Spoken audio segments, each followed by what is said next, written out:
नमस्कार, माझे नाव श्रद्धा सुधाकर कुटे. मी आज तुम्हाला सावित्रीबाई फुले यांच्याविषयी 2 शब्द सांगणार आहे. ते तुम्ही शांतचित्तेने ऐकून घ्यावी ही नम्र विनंती करते.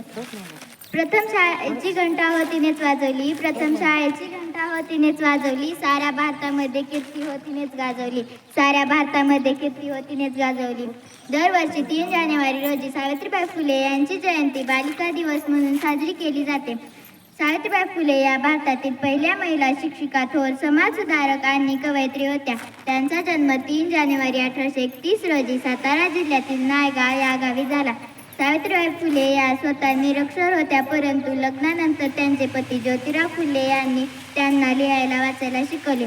सावित्रीबाई आणि ज्योतिराव फुले यांनी पुण्यातील 1848 मध्ये पुण्यातील भिडेवाड्यात मुलींच्या शाळेची स्थापना केली. त्यांनी मुलींच्या शिक्षणासाठी खूप प्रयत्न केले.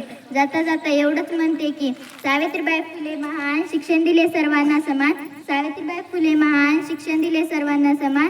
हातात पुस्तक मनात जिद्द, हातात पुस्तक मनात जिद्द, स्त्री शिक्षणाचे स्वप्न केले सिद्ध.